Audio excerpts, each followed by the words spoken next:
This is the Aftermarket Radio Network.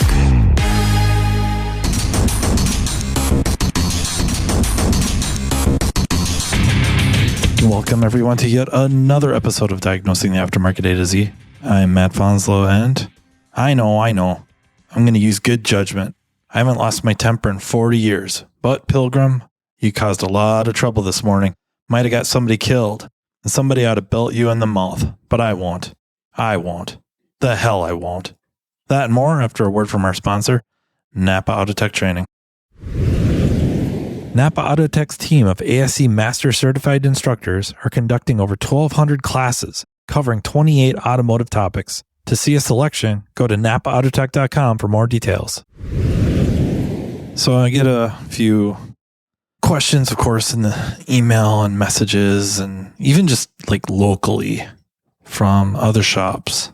And one thing I've noticed is there's still lots of questions concerning programming and what we all need to do programming. And if you look back almost 2 years ago, I recorded an episode with Glenn Forehand, a good friend of mine, local, at least to the state of Minnesota.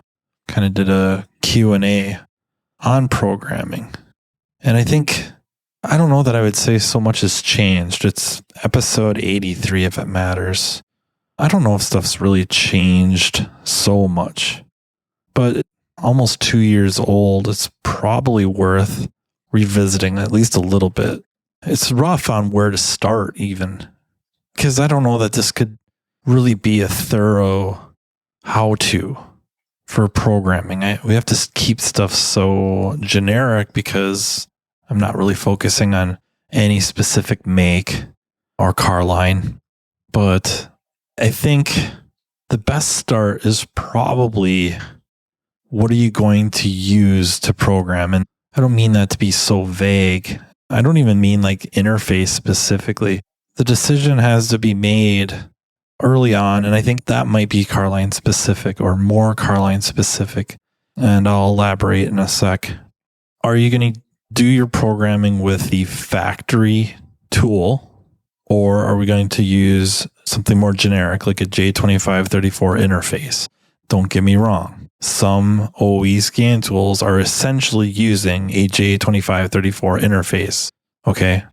The reason I preface that before being car line specific is certain car lines, we're going to probably lean more towards OE than we would generic. I would pick on a BMW.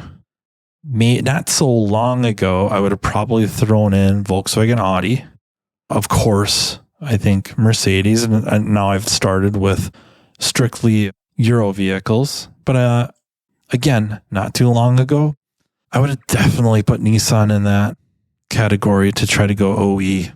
And domestic, gotta love with you.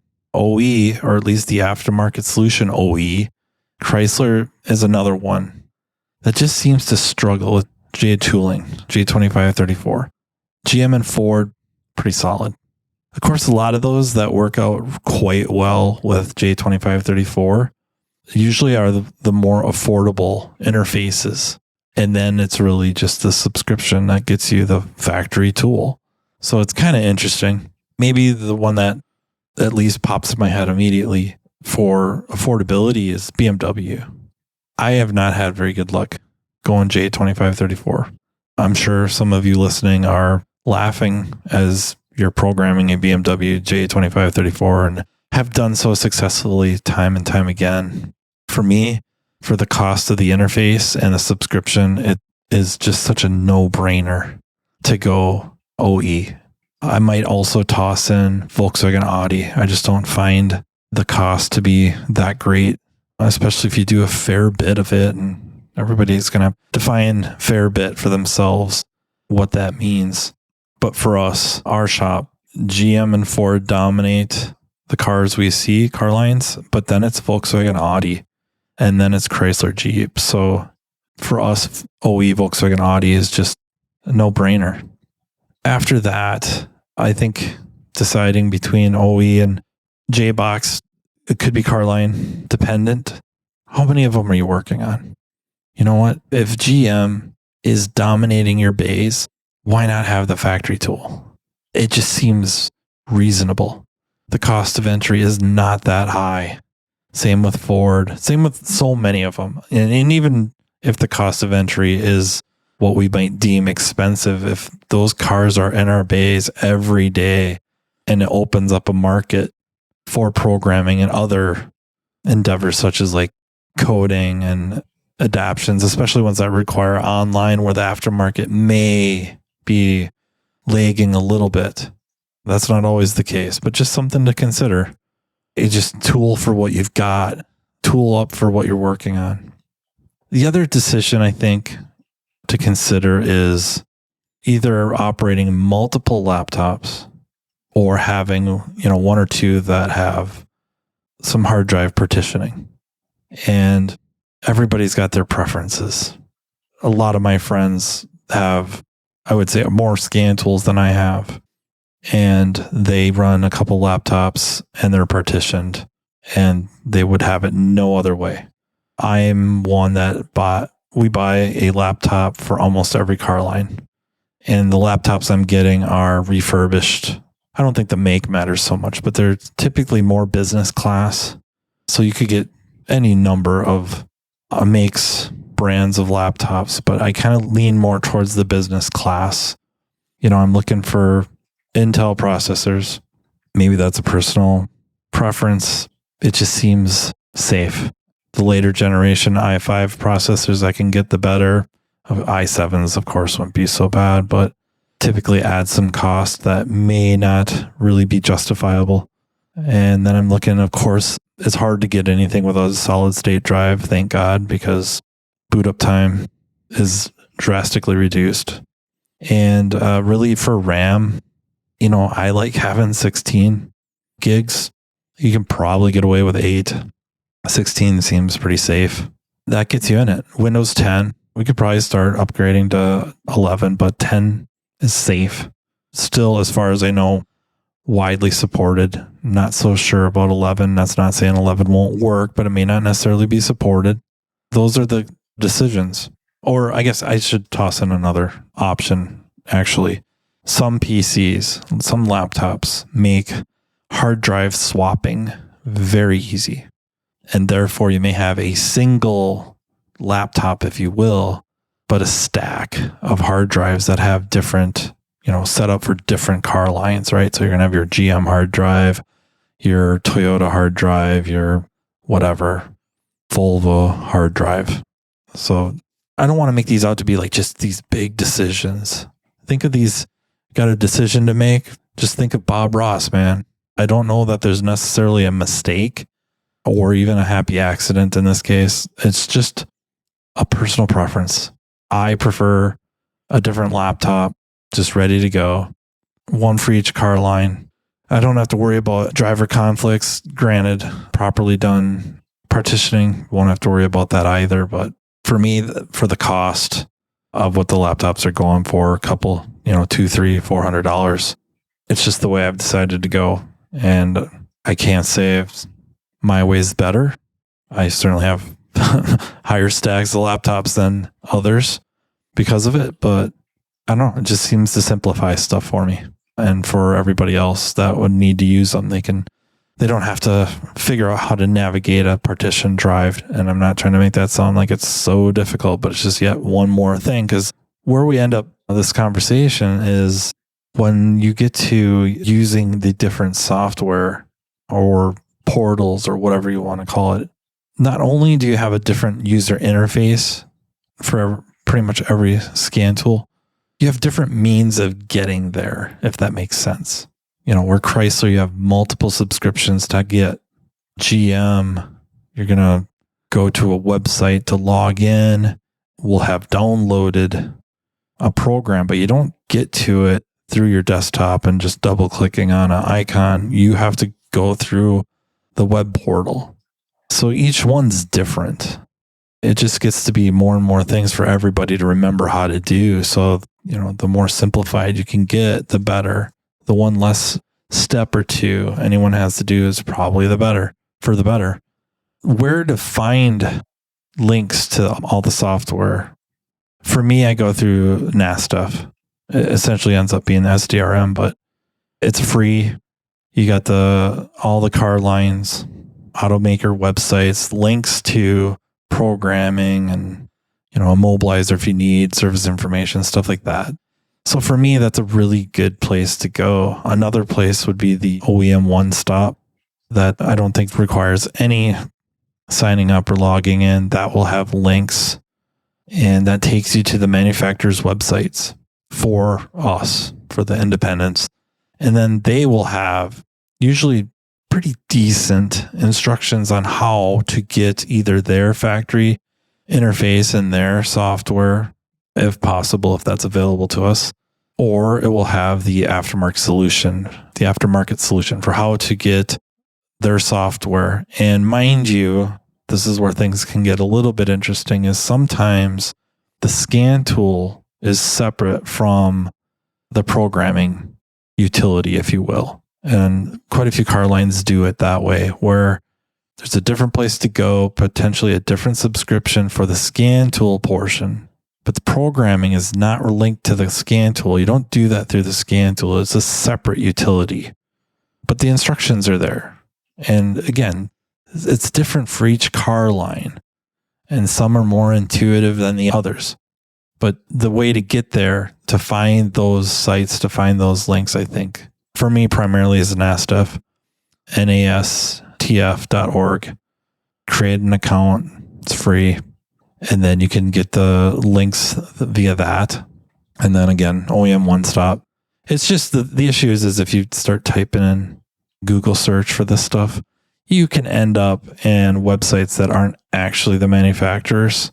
And we'll just say you could end up down a rabbit hole. That's kind of getting into the game. And then if we're going to go with the more generic, if we're going to be using a J tool, J2534, what interface do you get? And I think the standard answer to that is something first time I've heard it was John Riggle. Keith Perkins regularly answers with this. It's my favorite answer. All of them. You need all of them. That may not be reasonable, but it's the safest. If you have all of them, right? And then when one isn't working quite right, you go grab another one. And that isn't working quite right, you go grab the other one. NAPA Autotech training sessions are being conducted day and night in a town near you. This training caters to every level within your organization, be it a mechanical assistant, a mechanical specialist, a technology specialist, or a driver safety calibration specialist. Imagine a one-stop shop training partner in NAPA Autotech that will lead your team to a path to greatness. Autotech's entry-level Build-A-Tech classes convert the untapped potential of your new hires into money-making mechanical specialists. Autotech's higher-level tech update classes introduce specialists to the world of ever-changing technologies, which prevents your shop from getting technologically stagnant. Remember, if you're not moving forward, you're falling behind. And, turning to the front of the store, the Autotech Service Advisor class is an awesome way to hone your client advocate skill set, ultimately benefiting the customer through an improved vehicle repair experience. But it doesn't stop there. Imagine an electric vehicle class that takes your specialist well past the mundane, yet necessary safety topics. Well, it's here. Autotech's EV Ready training is a week-long curriculum that takes participants through a hands-on experience involving hybrids and electric vehicles. The session kicks off with the use of PPE and proper tooling while touching on required OSHA regulations. Then, the students dive into the lab vehicles to gain knowledge of the common high-voltage components on EV and hybrid vehicles and their function. Attendees will be taken on a path exposing them to different electric vehicle manufacturers to compare component form and location. Additionally, information about Level 1 and Level 2 charging systems will be included, along with a quick look at DC to DC charging. The operation and maintenance of subsystems are explored, including the different modes of Tesla operations, and so much more. So what are you waiting for? Commit to taking your business to the next level with NAPA Autotech training. I think DrewTech, the Cardac 3 or Cardac 3 Plus, has the most, we'll just say, verifications, if that makes sense. That it has more validations than most other J2534 tools. Does that mean it always works? No. Does that mean it's the best? Sometimes. If you're only going to get one, that's probably the one. But the thing is many of you probably already have one and you don't know it. And I'm not talking about a Cardac, but a J2534 interface, and it's part of your scan tool. A lot of aftermarket scan tools, you have the handheld tablet, but the actual piece that plugs in, the interface that plugs into the DLC, for many of them, that is a J2534 interface. So if you had a Cardac and then whatever scan tool, I have two. And what you would do is, depending on the make of scan tool we're talking about, you would go to their website, and often they will have PC drivers. And this is where you may want to have a separate laptop, but you can sure try it. You're just trying to avoid driver conflicts. But you would download these drivers so that you could use this interface on that PC. And that's the way you're going to do the programming. It's very rare that we buy an aftermarket scan tool with a tablet of some sort and an interface, and we do all our programming through it. It's just not a very common thing. Usually what happens is you have to take that interface, plug it into a PC, and then using the manufacturer's J2534 utility, if you will, that's how we're going to go about programming. The heavy hitters, I think, Autotech, the Cardac 3 Plus, if you have an Autel scan tool, a MaxAssist, you might already have, your interface might already be a J2534, the Maxi Flash, or depending on which one you have. Other ones, the top-down R-Link, if you have a factory scan tool, like a Ford IDS, and you're using the factory interface, the VCM2, VCM3 will work as a J2534 device. Same with GM's MDI2. If you kind of know what car lines you're going to stick with, and it's kind of a more minimal, Autotech sometimes has offerings where it's essentially a cable that's dedicated to a certain number of car lines, or maybe even car line specific, that would drop the cost. But the reality is if you're going to be using these not only for programming, but also potentially scan tool to step up to higher service capability, what they're charging for J2534 devices probably isn't enough to justify trying to save a buck here and there. And I don't even really mean that condescendingly. I think it's just rather matter of fact. Those prices just aren't cost prohibitive. Another one I'll throw in there, just because it's very interesting, would be like the iScan 3 or the iScan SF. They will mimic interfaces, and therefore it's something to keep in mind. And I don't know if it's true anymore, meaning that they are the only ones that really do that. But remember I had mentioned Volkswagen Audi OE was kind of a way to go versus J2534. Well, one of the reasons was the generic interfaces could not detect the key position. And that's an issue, especially if you're not super familiar with Volkswagen Audi programming.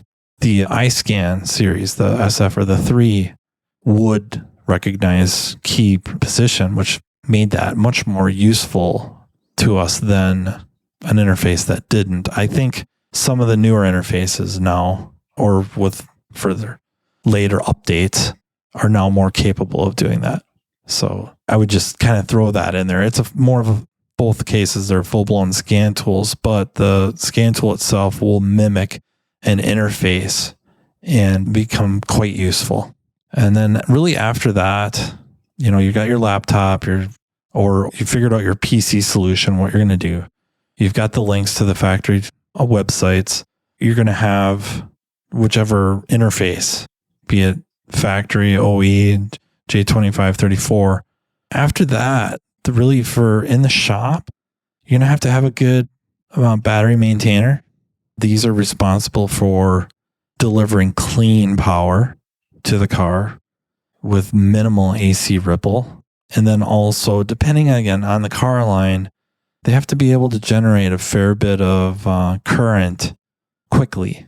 And I think the car line that jumps out when you start talking about high amperage would be BMW, because it's not necessarily through the programming event itself, but towards the end, it will start going through some adaptions and teachings or relearns.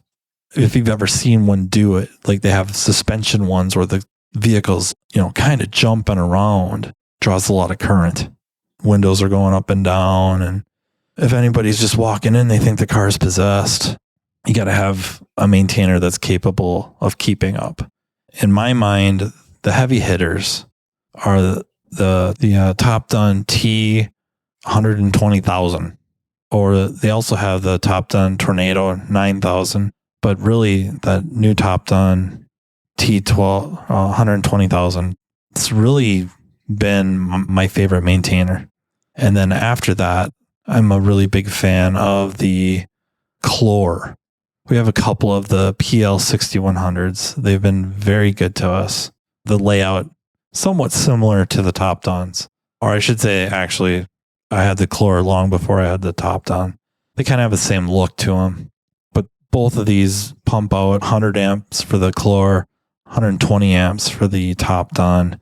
Nice heavy cables. I really like the clamps on the Top Don of all things. I really like them. The Clore, if you get that, you're going to have 20 amp service outlets, or, I don't think it's quite right to use an adapter, but, everybody's going to kind of have to make their decision, because it will have that 20 amp plug-in with the terminals being perpendicular to one another. And then you can hardly go wrong with the Power Maxes. I think they're all over the place, available. Just they're consistent. What can you say? They're simple, they're consistent, they work, they last. I think any of those, more than happy with for battery maintainers. And then after that, good internet. That's the reality. The lower latency you can get, the better.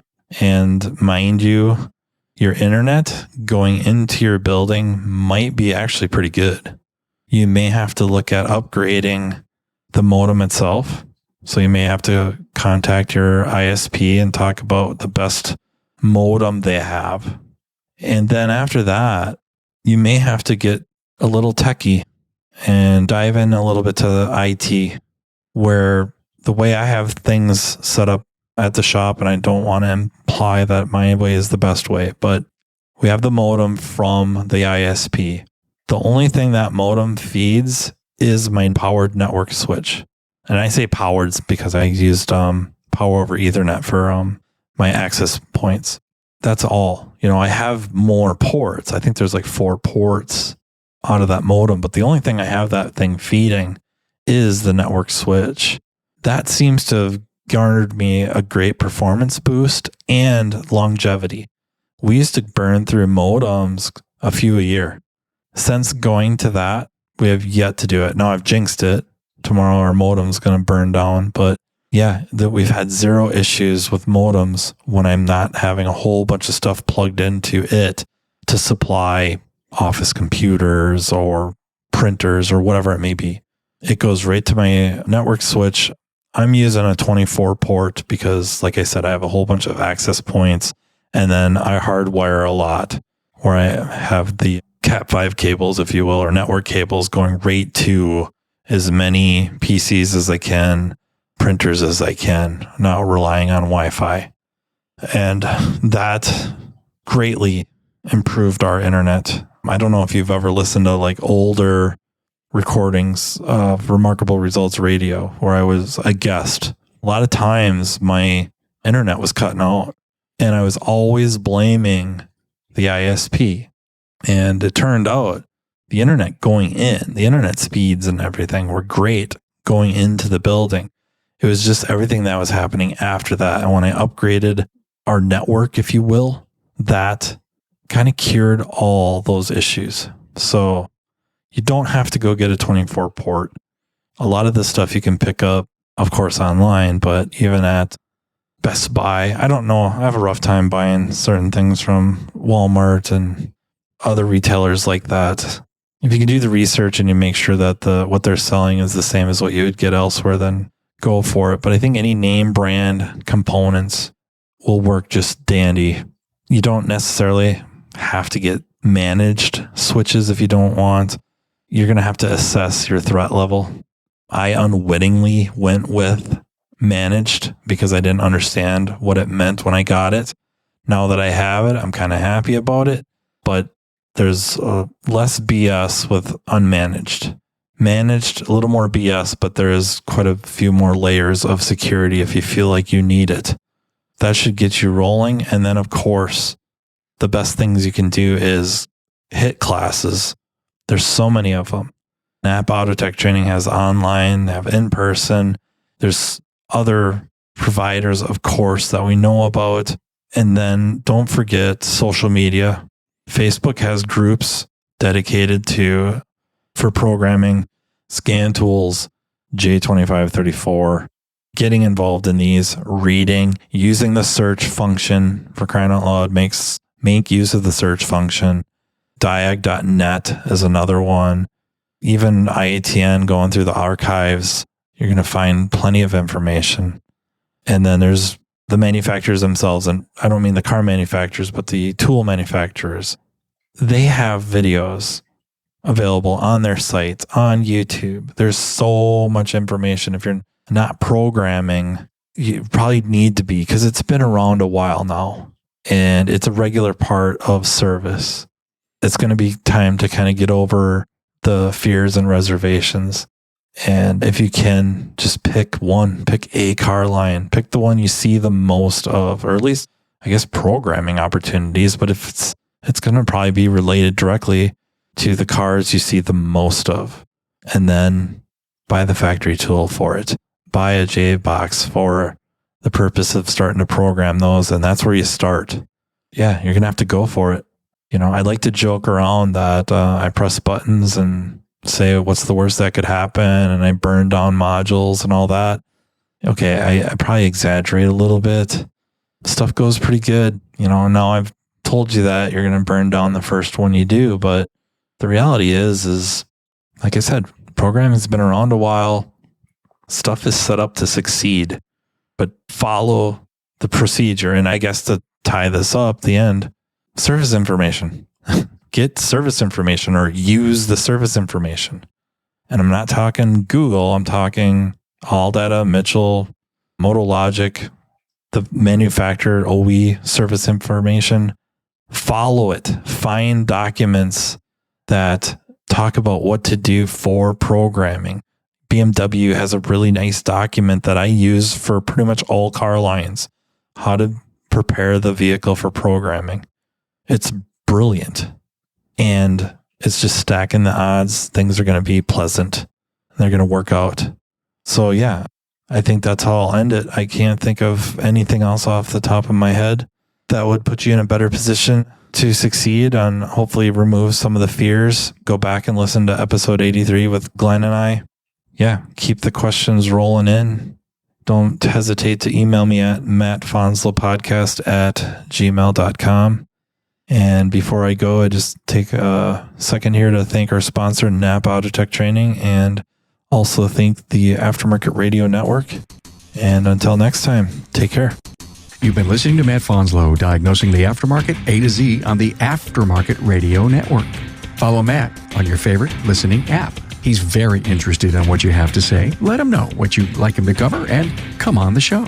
Matt is all for advancing the aftermarket. Find Matt Fonslow on social media and connect or on aftermarketradionetwork.com.